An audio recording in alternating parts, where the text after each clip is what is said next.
n'abantu mwe muze muri life insurance mwishinganishe kuko ntawe ujya umenya ejo hazaza. uyu munsi ku by'ukuri muzima umeze neza, ejo ugasanga bibaye ibindi.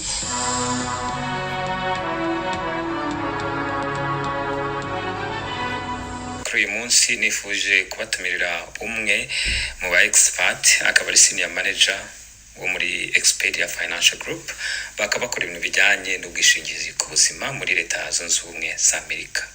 Na wundi benshi muramuzi ndetse mwagiye mumenya bitandukanye biciye mu bitangazamakuru. Kuri ubu akaba ari umwe nyine mu bayobozi cyangwa akaba nakuriye nyine ari senior manager muri Expedia Financial Group, akaba ari muguke mu gufasha abantu kubona ubwishingizi ku buzima.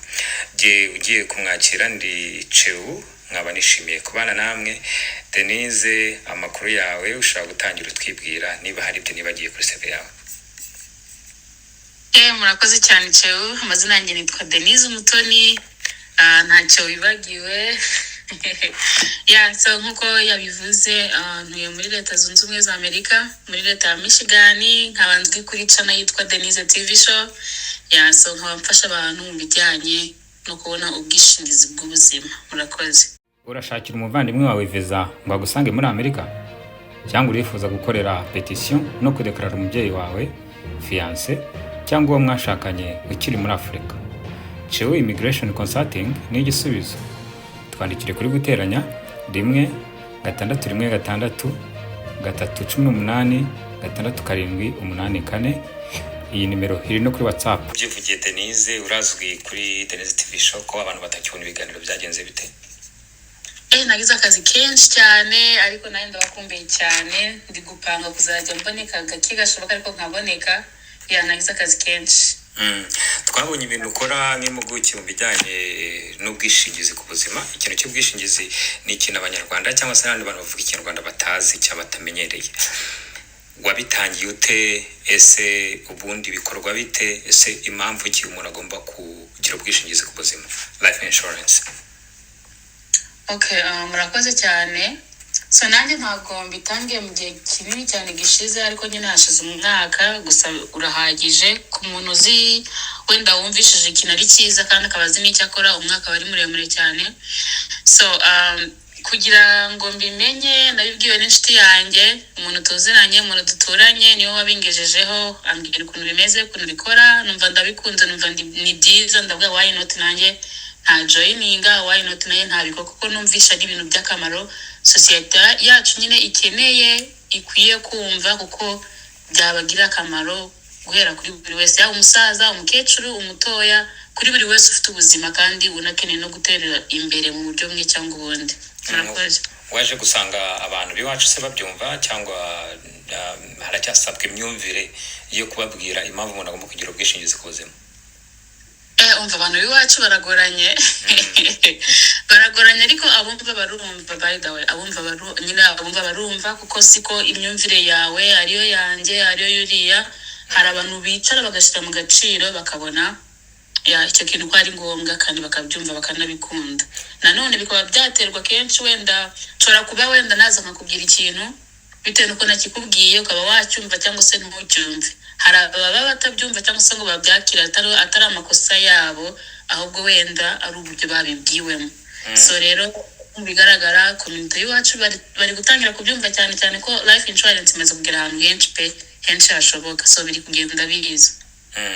Reka noneho dutangire twinjire byanya byo muri life insurance cyangwa ubwishingizi ku buzima. Ukorera company isanzwe izwi cyane, iyi Expedia Financial Group, ndetse uri n'impuguke muri ibyo. Mbwira mu magambo make umuntu akubwiye ati nihe mpamvu ngiyewe ngomba kwishinganisha ku buzima, mu magambo make wamusubiza ngo ujye? So impamvu ngomba kwishinganisha mu buzima nuko mba nzi ko uyu munsi ndiho neza, ariko ejo nshobora kubaho nabi, ku bintu byose birahinduka. So ariko nshobora kuba mfite life insurance, nkaba nshobora kuzabaho neza imbere n'aka kanya, muri uyu mwanya turimo tuvugana, nkaba nshobora kuba ndiho neza bitewe na life insurance. So mu magambo make rero impamvu ngomba gufata ubwishingizi nuko ejo hanjye hagomba kuba heza kandi binyuze mu bwishingizi. Mu yandi magambo ushatse kuvuga ko ari ukwiteganyiriza kumanuka cyangwa ibyo tutazi by'ahazaza? yes hari ukwiteganyiriza wenda uko abantu benshi reka nze wenda nse n'ibisobanuro gatoya hari abantu bajya bakunda gutinya ibya life insurance ngo ngo ni ibintu byo gupfa ngo kuki se ngo bashaka ko mfata life insurance bizagira akamaro uko napfuye. No way, ntabwo life insurance ifite akamaro kubera ko wapfuye. Ifite akamaro guhera ubu ngubu uri muzima, igihe warwaye n'igihe wapfuye. Kuba wapfuye iyo tuvuze gutyo si uko wenda bari bukuzana amafaranga kandi wapfuye ko ntabwo uri buyabone, nta n'icyo uri buyamaze wapfuye, ariko byibuza busize ubasiga neza kandi bameze neza, ntibagire ka gahinda ko kukubura none ngo basigare mu bukene. So noneho cyagiye warwaye nanone ubu ufite amafaranga baguhereza buri kwezi bigendeye kuri life insurance wafashe uko ingana. So ayo mafaranga rero uhabwa buri kwezi agufasha kwishyura za nzu, y'ama bills n'ibintu byose. So noneho nanone ikagira icyo bita ayo mafaranga baguhereza yagiye warwaye yo kugufasha mu bintu bitandukanye, niyo bita ngo ni living benefit. So noneho akaba nayo ugomba gukoresha uri muzima utarwaye nta kibazo na kimwe ufite, ugenda ukayakoresha ukayabikuza nk'uko ugenda muri banki yawe ukavuga ati anytime nkeneye amafaranga reka nyafate nyifashisha icyo nkeneye. Sinzi niba bisobanuye neza. Hari umuntu wumva life insurance akumva ari nko kujya muri mu bwishingizi busanzwe bwo kwa muganga, Medicaid cyangwa Medicare, wowe wamusobanurira iki? Okay, so biratandukanye. Ubu bwishingizi busanzwe bwo kwa muganga ni cyaga gishobora kuba warwara ibicurane ukagenda ukajya kwivuza, ariyo Medicaid, right?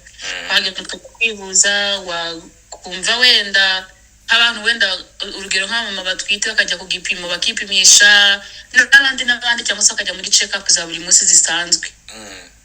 Nyine nicyo Medicaid ikora. Ariko iyi life insurance yo igufasha cyagihe wakeneye kuba wagatirikana investing muri life insurance yanjye. Nuvuga ngo yo igufasha cyagihe wahuye na za ndwara zikomeye ku buryo udashoboye kujya kuba wajya kwa muganga, kuba wajya mu kazi ugakora. Cyagiye muganga yemeje ko uyu muntu wenda afite nka kanseri, afite stroke, umutima, amadiabete, za ndwara mbese nyine zikomeye. Hari na zimwe za burundu, hari za sida, hari na zimwe za chronique zigenda zigaruka za mbese nyine za ndwara zikomeye. So iyo bigenze gutyo rero niho life insurance nyine iza ku mwanya wa mbere uko baravuga ati kubera ko utagikora kandi ntago buhembwa. Yes, ntago ubugikora kandi ntago buhembwa. Kumva ni ibyo bita ngo ni terminal illness, chronic illness na critical illness. So iyo wahuye n'izo ndwara rero icyo gihe nibwo life insurance iza bwa mbere. Urabona ko nyine abantu muri ino minsi impfu ziraza nyinshi byihutirwa, ubuzi ngo byatewe n'iki, ariko ubuzi ko cyagiye wahuye na cya kibazo uwo munsi byagendekeye gutyo warwaye za ndwara ibiki cyangwa se uko abantu byarabaye ngombwa ko bitaba imana kuko ni ibintu bisanzwe mu buzima. Ntago bazakora byari ngo ni GoFundMe bagenda gutangira basaba ngo mubakora groupe hirya no hino ngo mudufashe tubone amafaranga gushyingura runaka. No, aho ngaho life insurance za ku mwanya wa mbere, batanga amafaranga yo gushyinguza wa muntu as emergency. Noneho yandasigaye niba ari warafashe nk'ubwishingizi bwa miliyoni cyangwa se 500 baguhereza abasigaye. So yandibwe rero asigaye rukumva abo bayahaye nibo bazamenya uburyo bwo kuyajera, ari ukwishura mortgage yabo, ari ukora izindi business cyangwa se no kugura ibintu runaka. Ni uburenganzira bwabo bwo kuyakoresha icyo bashaka. Urakoze cyane ku bisobanuro uduhaye. Mbwira n'abaduteza amatwi ko turi kumwe na Denise Umutoni, usanzwe ari impuguke mu bijyanye no gufasha abantu kubona ubwishingizi ku buzima. Turavuga tuhereye hano muri Leta Zunze Amerika muri Michigan. Agatabo kandi mbabwire ko hari ahantu numvishaka hano ngira ngo nawe wagira ikintu ukavugaho ngo abantu bashinganisha imodoka kandi ntabwo bishuza. Ugasanga umuntu atanga amafaranga buri munsi y'imodoka, buri munsi umwaka ugashira kandi amafaranga ntabwo yagusubiza, ugashinganisha ibintu byose ariko ubuzima bwawe bugaheba. Icyo kintu kivuga iki? Okay, urakoze cyane kuzanya ako kantu. Thank you so much. So no kuvuga ngo abantu hari ikintu cyo twibwira. Urugero reka mfata urugero kuri njyewe. Mara imyaka 10 muri Amerika. Irabishize ejo bundi. Yego. Indakora accident n'umunsi wa rimwe. Ariko sindasiba kwishura insurance n'umunsi wa rimwe. Kandi ntabwo zishuza. Kandi sinzagenda ngo mbabwire ngo hey ngo ntabwo ndakora accident mu ngaruza amafaranga yanjye, never. Ariko yaba njya mvuga ati yaba naragize amahirwe yo kumenya ibi bya life insurance nkigera hano muri Amerika. Kajishira mu make imyaka 10 Ndashyiramo ayo make toboye. mbageze ahantu kure kandi heza hashimishije. Uvuga ngo iyo myaka 10 mba maze muri life insurance mba nshobora kuba nagenda nkabikuza ibihumbi birenga no ku bihumbi 500 na miliyoni yanageramo. It depends nayo wakabaye mbese ugenda winvestinga muri life insurance yawe. Urukumva iba nka banki yawe ikanaba mbese iraguproteja nanone ikaba yanaba na banki yawe. Nubwo ngo nta bantu bagifata ngo bashira amafaranga yabo mu mabanki asanzwe. Wenda nabangiye orosije ikibazo warumbajije gusa ngo ni gute kuki n'abantu wenda baba bishinganisha bishura ama insurance yabo y'amamodoka, amazu n'ibindi ariko bakaba batafata ubwishingizi bw'ubuzima bwabo. So ubwishingizi bw'ubuzima bwawe nibwo bw'ibanze, nibwo bwa mbere y'ibindi byose. Cyane ko noneho uko twabisobanuye ayushura mu modoka ntabwo uzagenda ngo uvuge ngo muyangarurire, ariko muri life insurance azaba yarungutse yarikubye inshuro utabara kandi akaba wayafata ukayakoresha ibyo ushaka. Icyo kintu nakimbishe numva nanjye kinkozeho kubera ko umuntu yishinganisha imodoka agashinganisha inzu akishurira abantu bose ariko ubwe akiburira insurance. Ni ikibazo gikomeye cyane rwose. Ubu umuntu uzadukurikira akwiye gutekerezaho nawe. Reka tugane ubwo twatangiye kwinjira muri mu bintu mutanga mu by'ukuri. Iyo life insurance ubundi irimo iki, rimeze package. Reka hari ikintu numvishije kimwe mu gihe twaganiraga off microphone cyangwa tutari kuri microphone.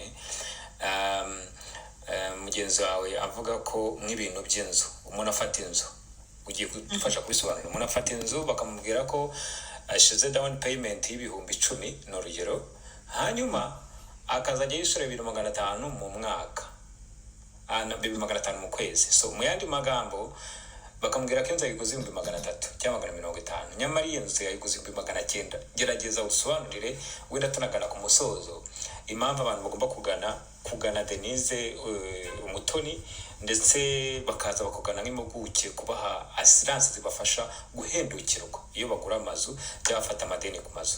Ibyo bintu mu bisobanura gute ko umuntu bamubwira ko agura inzu ya 300 kandi azishura 900 imyaka 30, ibihumbi 900? Okay, so urakoze cyane urugero rwihuse. Cyangwa imiryango myinshi yagiye ifata amazu atandukanye, ugasanga umuntu yishyura nk'ibihumbi 5 ku kwezi kuri mortgage yiwe ariko akaba yabarirwa nkaho yishyuye nka 500. Ibindi 500 byose byagiye muri leta cyangwa se kuri ba nyir'amazu ariko ntibabibare. Narabyumvishe bikunda kubaho. So urukumva rero icyo gihe urukumva ni ukuvunika kandi ukavunikira ubusa niko nabyita, kuko imyaka 30 ni myinshi cyane kandi urukumva uba waratakaje amafaranga menshi cyane wakabaye waravanyemo n'amazu wenda nk'abiri. So wenda icyo life insurance yawe ifite akamaro kuri ibyo ngibyo.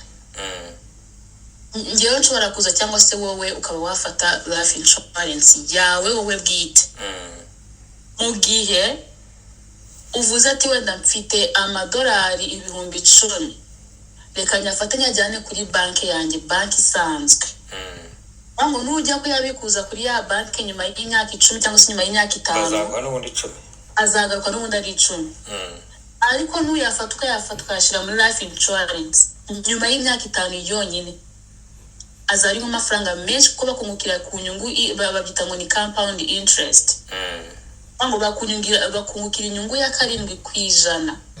Imagine 7% n'amafaranga menshi ku bantu bazi imibare uyateranyije ni menshi cyane. Mu gihe rero wakabaye uyafata ukayashyira muri iyo insurance yawe, none muri ya myaka 10 ukazajya kuyakuramo yarabyaye wenda yarabyaye nk'ibindi 200 cyangwa se 100. It depends nuko wagiye uyakoresha. Keretse tugita designing ibyo bita ngo ni illustration, tukakwereka ushize maya ukaya ushize nka 10,000 wabona ya mu myaka runaka, ibyo byose urabibona. Rero niyo mpamvu yavuze ati iyo ufite life insurance ukaba ariyo winvestinga mu mafaranga yawe mu gihe gito cyane, ufite down payment nini ifatika nk'ibihumbi 50 cyangwa se 100 biterwa nuko wowe wa designinze ya illustration yawe cyangwa se ya life insurance yawe. Niyo wowe bitewe na yandi wishura ya buri kwezi cyangwa se hari n'abahitamo kwishura umwaka wose.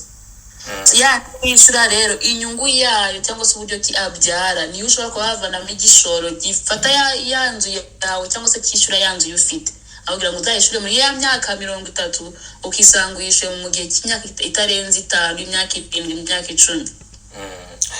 turi kumwe na Denise ukomeje gukurikira Me Today, turi live kuva mu mujyi kuva muri Michigan mu mujyi wa Grand Rapids.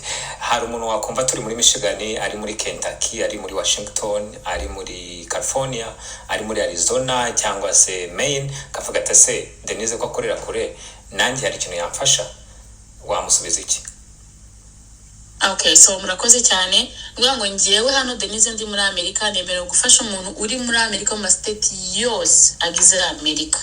Aho waba uri hose, upfa kutuye muri Amerika, waba utuye muri Las Vegas, waba utuye muri ahantu hose uzi, upfa kuba uri mu butaka bwa Amerika. Nagufasha. Ikindi n'abantu batuye muri Canada nabo turahari ku bwabo. So igihe cyose wanyandikira, wampamagara haba kuri telefone yanjye, sinzi na muri ubunereza uburenganzira kwitanga, haba kuri email.